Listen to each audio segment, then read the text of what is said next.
Salve família Coxa Branca, estamos colocando no ar mais uma edição da TV Coxanautas, hoje programa de número 69. Sem piadas, por favor. Vamos conversar sobre esta 14ª rodada, de onde o Curitiba veio trazendo um pontinho com mequetrefe, porque na verdade a gente teve durante a partida a esperança de voltar para casa com 3 pontos, mas que acabaram ficando em Recife.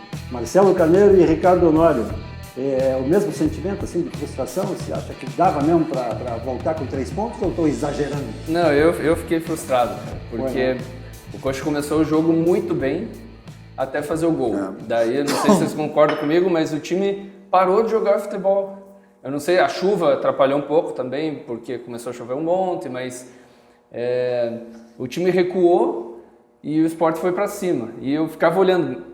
Parecia que era questão de tempo para a gente levar aquele empate. E que não levasse tão cedo, porque senão a pressão com a torcida... Não foi assim uma frustração, porque a partida se desenhou de outra forma, mesmo com Curitiba ganhando de 1-0. Né? Houve a pressão do Sport, o Sport martelou. Poderia até ter acabou, virado depois, mas enfim. Eu acho sim. Valeu o ponto, mas foi um jogo nervoso, foi. A gente fica frustrado porque a gente sempre quer ganhar os jogos, né? O Sport vem se arrastando.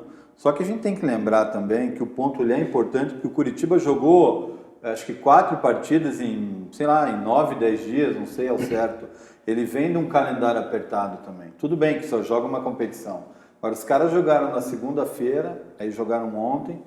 O Sport lá é um adversário complicado. E tá brigando com o Curitiba pela vaga, né? Então acho que... Vale até mais pelos pontos que a gente tirou deles do que pelo ponto nosso. Exatamente. Né? Até porque eu achei extremamente importante. Manteve o Sport... Segurou o Sport atrás. Manteve o Sport atrás. Com o mesmo número de pontos, mas com um saldo melhor. Isso que você falou, tem razão, cara. O time recua demais.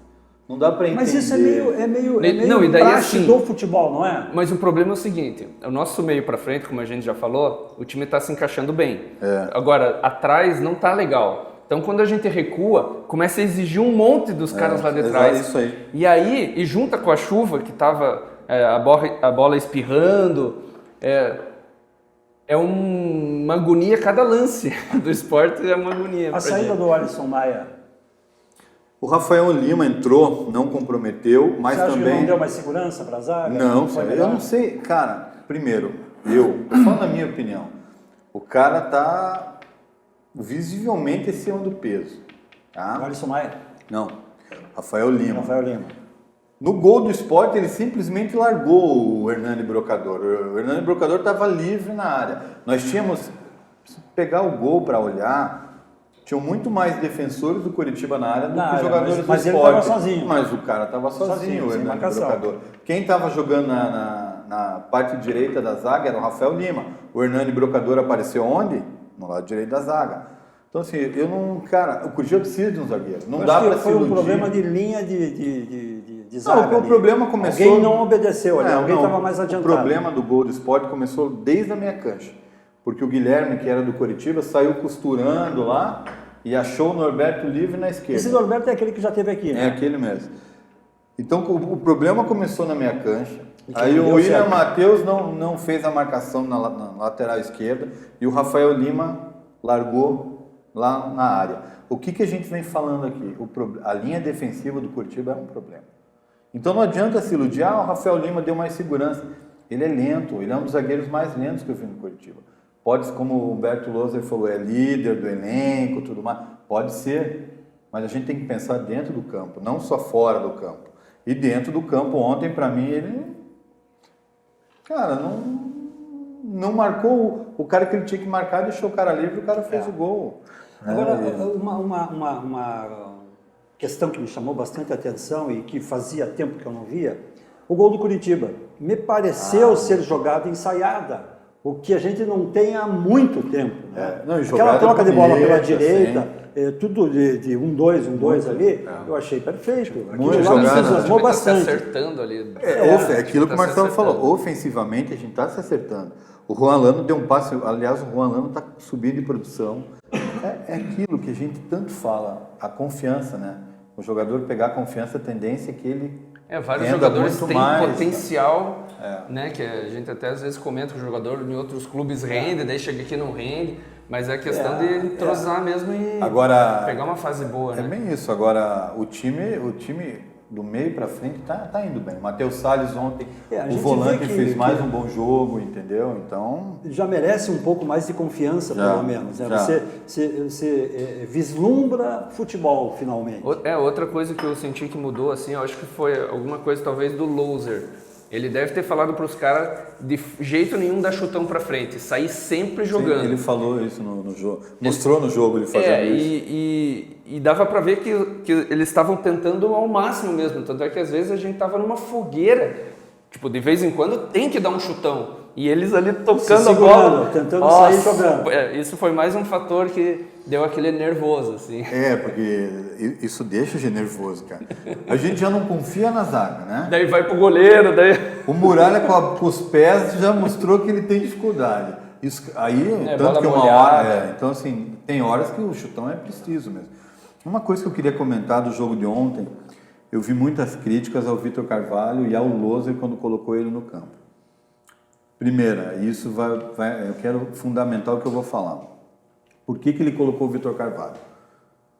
Por erro dele, foi o único jogador de meio campo que ele levou para Recife. O único, que é volante.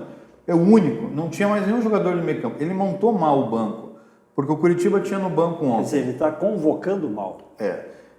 Nos jogos fora, como a CBF paga 20 passagens só para jogadores, os clubes estão levando 20 jogadores. E o Curitiba não é diferente.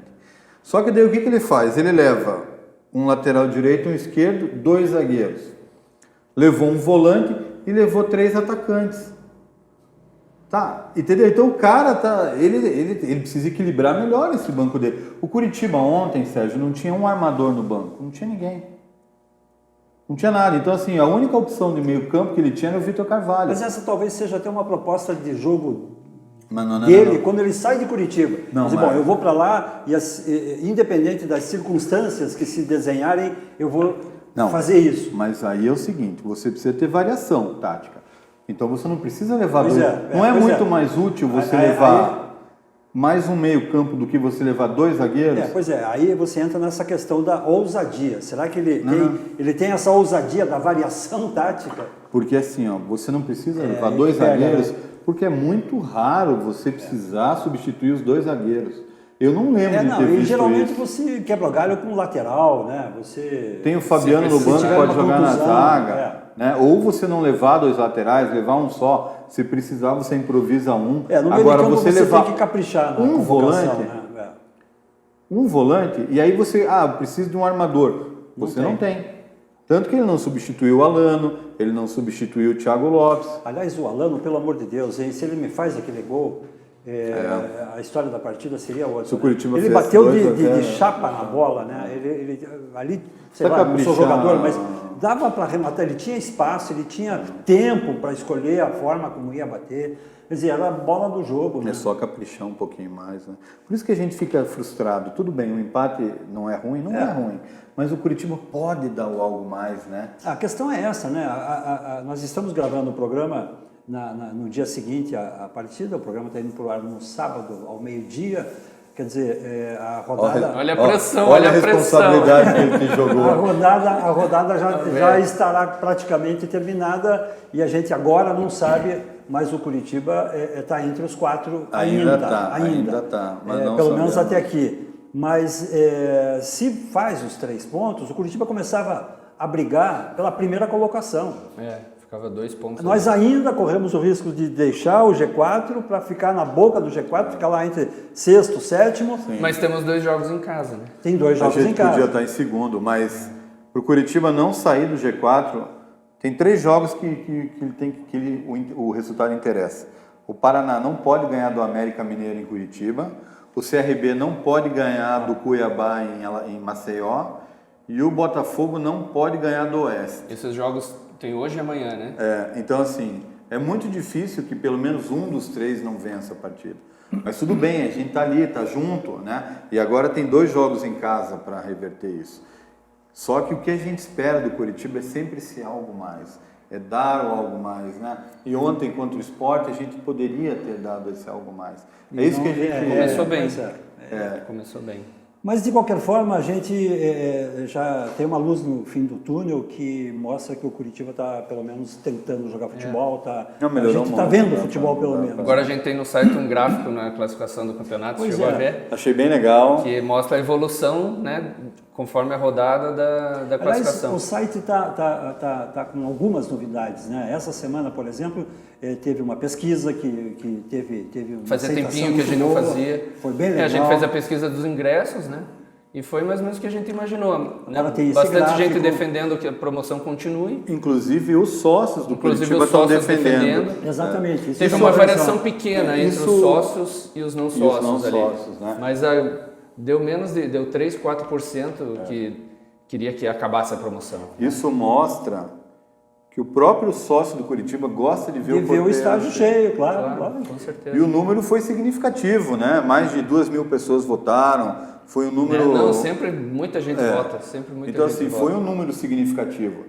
Então, Aliás, você como editor do site estava bem assanhado essa semana com o resultado dessa pesquisa feita, convocando nós, trabalhadores do site, para fazermos novas pesquisas. Respeito o chefe, cara.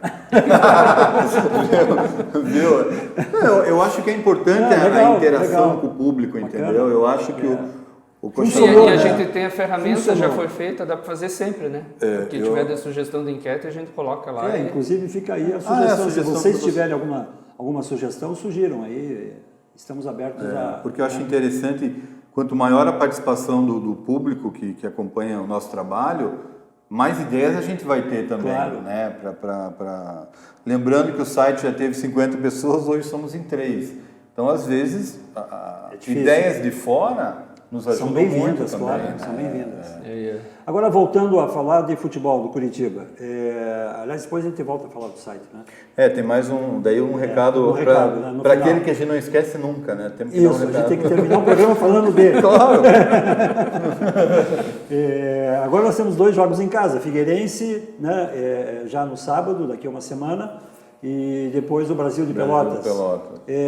Aliás, o site sugeria uma nova promoção de ingressos, né? Nós todos queríamos, né? Mas houve uma meia promoção aí, porque é por Dia dos Pais, então você compra o ingresso, paga lá...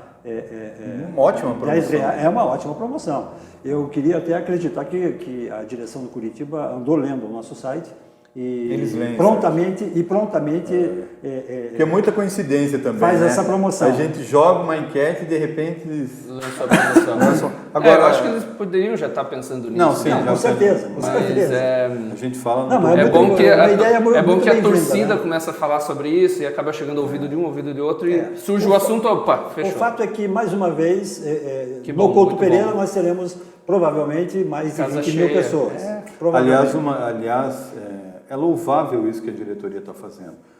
Apesar dos vários erros cometidos no departamento de futebol... Isso precisa ser lembrado sempre. Eu acho que essa questão de trazer o povão para o estádio é uma bola dentro gigantesca da diretoria do Curitiba. Isso não pode ser deixado de lado, a gente não pode deixar de ressaltar isso, né? É muito bacana.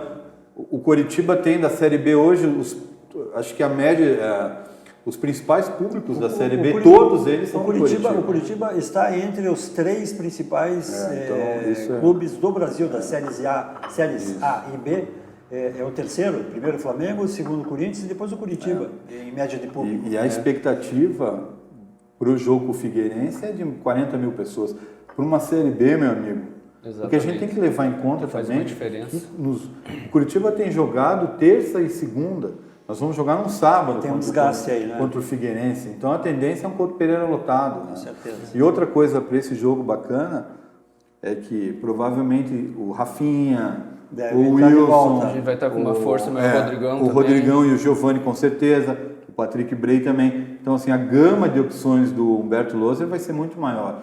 O Curitiba com um time com a força máxima muito mais forte.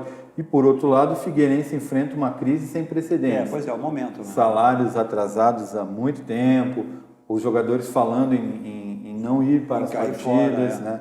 Então a tendência aí é que o Coritiba consiga emplacar. Aí tem mais um jogo de invencibilidade, né? Agora já começamos a contar jogo de invencibilidade. A gente já São fez 5 já, né? são 5 cinco. partidas invictas. E daí a gente pode ir para o sexto, E só o que quem sétimo ganhar. também, quem ganhar. E depois que a diretoria engate aí nesse embalo e faça mais uma promoção, pelo menos para o jogo do Tem que manter a Brasil. promoção, tem que manter a promoção. Sérgio, a gente chegou E diante disso, diga. Não, a gente chegou num momento que não dá mais para você voltar atrás na promoção de ingresso. Não dá mais. Você está acostumado com o Couto Pereira com no mínimo uns 20 mil pessoas. Não tem como deixar o Couto Pereira com 8 mil mais. Vai ficar estranho até. Né? Então, assim, é daqui para frente, encarou, vai até o fim do final. ano. Inclusive, rumo ao acesso, né? Inclusive, quando o Coritiba subir para a primeira divisão, a gente Vai encerrar o programa. temporariamente tira o contador. A gente vai dar uma trégua, Dá uma trégua no contador. assim, para a diretoria. Assim como a organizada provavelmente vai voltar às faixas não de ponta cabeça, a gente vai dar uma trégua A também forma no de contador. protesto do Coxanautas foi colocar o contador no site para uma forma de mostrar o nosso descontentamento, que a gente já fez várias vezes através de textos, seja de colunistas, seja da própria equipe do site. Então o contador ele vai ficar até o momento que o Coritiba sacramentar a ida dele para a Série A. O contador, para quem não sabe, a gente usa esse termo entre nós, é aquela contagem regressiva que está no site para a saída do G5. Por hoje é só, né?